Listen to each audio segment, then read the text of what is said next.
নমস্কার বন্ধুরা, আজকে তোমাদের সাথে একটা নতুন রেসিপি আমার রান্নাঘর থেকে শেয়ার করতে চলে এসেছি।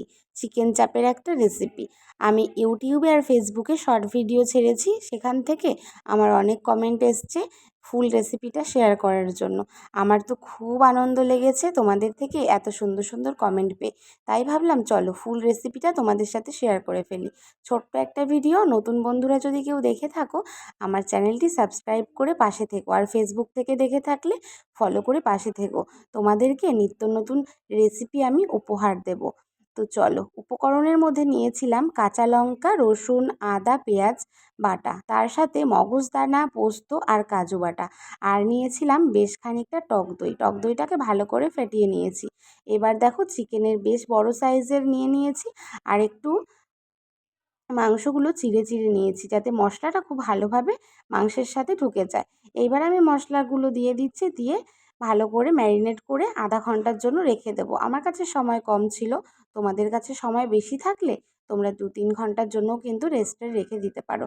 তার সাথে দিয়ে দিয়েছি লবণ পরিমাণ মতন, আর অল্প পরিমাণে হলুদ দিয়েছি, আর কালারটা সুন্দর করার জন্য দিয়ে দিয়েছি কাশ্মীরি লঙ্কার গুঁড়ো। এই রান্নাটা এত সহজ পদ্ধতিতে আর এত কম সময়ের মধ্যে হয়, আমি না বানালে তো বুঝতেই পারতাম না।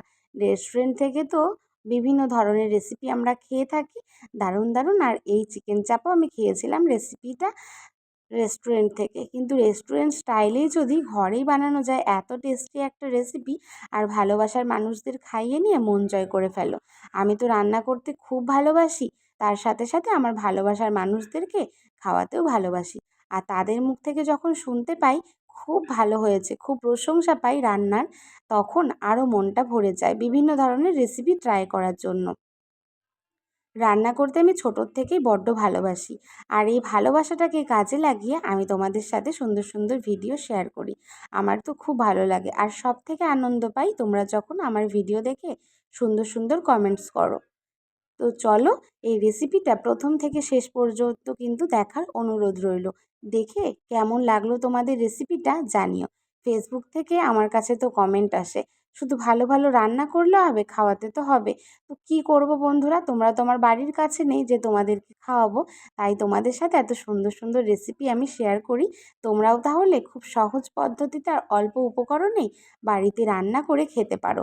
তো রান্না করে খেয়ে আমাকে কিন্তু তোমরা রিভিউটা জানিও, কেমন করে তোমরা বানিয়েছো, আর খাওয়ার পর তোমাদের কতটা ভালো লেগেছে। তো কথা বলতে বলতে কিন্তু আমার কিছুটা রান্না হয়েও এসেছে।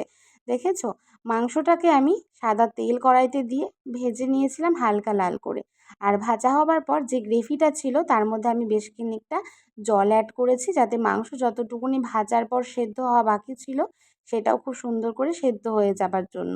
এবার ভালো করে একদম মিডিয়াম টু লো ফ্লেমে আমি ফুটিয়ে নিয়েছি, আর মাংসটা খুব সুন্দর করে সেদ্ধ হয়ে গেছে। তারপরে সুন্দর একটা ফ্লেভার আনার জন্য দিয়ে দিয়েছিলাম বেশটা পরিমাণে ঘি, আর ঘিটা দিলে আরও ভালো হয় খেতে। এত সৌন্দর্য হবে প্রথমবার আমি কখনোই ভাবতে পারিনি। কেমন লাগলো ভিডিওটা?